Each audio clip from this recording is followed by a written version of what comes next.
Fox News contributor, of course, former Speaker of the House. All right, Newt, I'm going to give you some quotes in a minute from the key players, but just tell me, what's your initial reaction to all of this with China, trust, the economy's crashing, vanishing data? I'd love that. You know, we can just erase data that we don't want to show the world. What do you make of this, Newt? Well, look, they were already under great pressure because their workforce is starting to shrink with their population policies. They had built a whole bunch of cities that are not sustainable, literally empty cities. They had followed a policy where local governments made money only by building things, so they kept doing economic deals that were totally unsustainable. So the debt problem is enormous. And I think they're about to confront the reality that, you know, we can buy from Vietnam, from India, from Mexico, from Brazil. It's a big planet. We don't have to buy from China. But China does not have any other customer that can replace us. And so I think the economic pressure in them will get bigger and bigger pretty rapidly. And, you know, they break all their promises, right? You know, I should have put it in the riff, or I thought I had, but they broke their promise to Mr. Trump on fentanyl.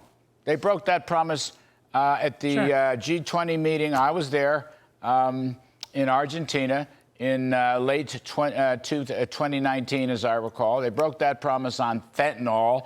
They broke all their promises on the Phase 1 trade deal. They have a very imperial president. He's ruining the country. He's ruining the economy. He's thrown out the market reforms. Plus, as you well know, politically, China's trying to take advantage of the United States wherever they can. I mean, they're financing wars in Russia. They're financing the war in Iran and the Middle East, right, by buying oil. They shouldn't be buying. They threaten Taiwan. They're threatening us in Latin America. They're threatening us in Africa. I mean, you name it, China's there. I mean, I'm quite serious. I wish Peter Navarro were going on this trip, because Navarro's a hardliner, and I've become a very hardliner about China. What are we going to accomplish here in Switzerland? What do you think, Newt? Well, I think they're going to meet and agree that they should meet. Yeah, right. There's not going to be any big deal. But look, Churchill used to say, jaw, jaw, jaw is better than war, war, war. So I'm perfectly happy to talk with the Chinese, but I think your key point is it's not just trust but verify. It's trust but inspect, because you have to assume that to the degree they can get away with it, they will cheat on every single agreement. Right. So you've got to design agreements where you can monitor them every day, or you should expect to be cheated. Our system is so superior to their system. You know, go back a ways. You know, down through the years, China's going to overtake us, China's going to do this, China's going to do that. What China's done is they've ruined their country, all right? Or let me just say the governing Chinese elites, Xi Jinping and company, have ruined China. Their economy is in ruins. They won't even publish the data. It's so bad. By the way, cremations are rising at a hefty annual rate. They won't even talk about how much soy sauce they're producing or not producing. Unemployment is skyrocketing. I mean, how's China going to take over the U.S.? How's China going to take over the world with their economy in complete shambles? There's a good question to ask. And by the way, why should Mr. Trump let them off the hook, Newt Gingrich? Why should he let them off the hook right now? Let him talk. You're right. Jaw, jaw. Fine. Good. But why should he let them off the hook? Well, I don't think he believes that 145% tariff is rational, because that basically ends all trade. You get nothing out of it. But I do think step by step, we want to crowd them. We want to make sure that on key things, pharmaceuticals, military capability, electronics, that we squeeze them down and move things back here. I also think, you know, we want to insist that they keep their word. I think the president was right to say that fentanyl, in a way, is sort of the biggest single issue, because we're losing nearly 100,000 people a year to drug overdoses. And a great deal of that is a deliberate strategy by the Chinese to flood fentanyl into the U.S. It's also a huge problem for Canada. And I think we have to hold them accountable. It's not hard, but they're going to do everything they can to avoid it. And I think, in a way, this may become the crisis of the Chinese system. Because, as you pointed out earlier, if they start having people in the streets, if they start having significant strikes, China is a very volatile country.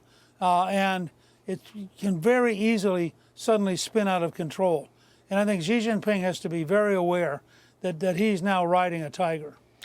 Quick quote. Here's just some sound. Scott Bessent about this Chinese trip on Laura Ingram's Ingram angle last night. Take a listen, Newt. On Saturday and Sunday, we will agree what we're going to talk about.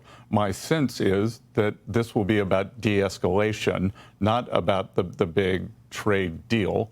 But we've got to de-escalate before we can move forward. And look, everything's on the table, but we don't want a decoupling. We don't want a decoupling.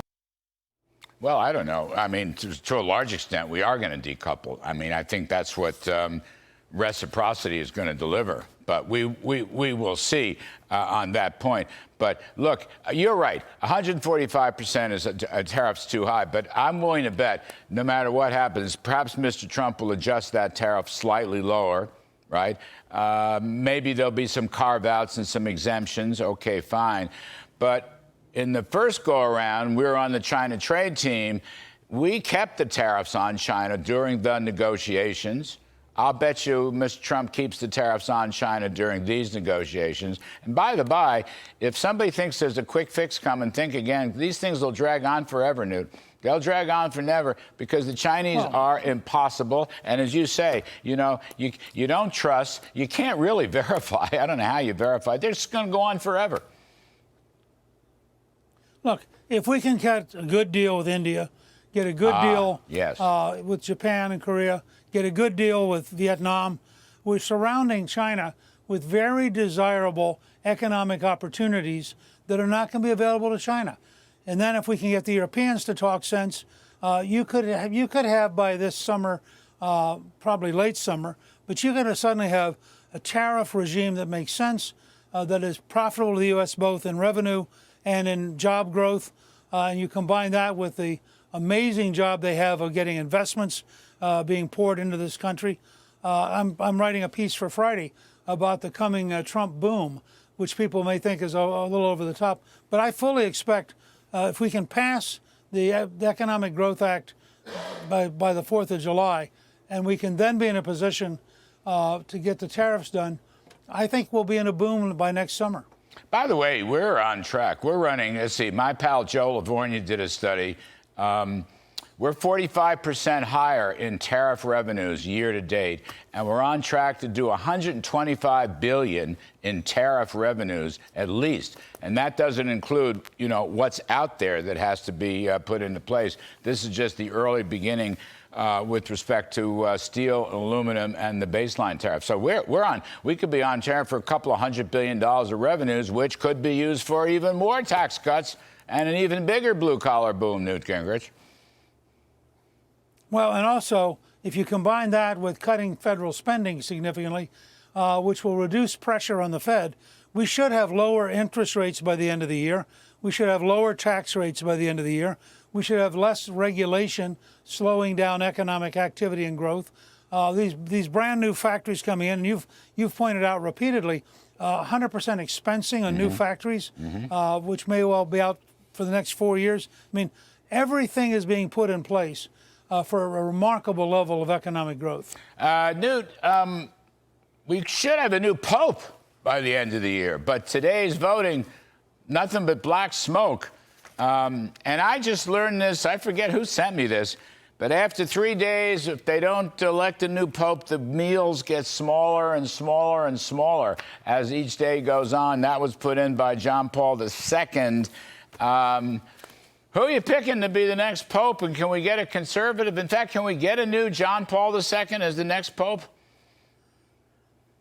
Well, you have no idea right now. It's up.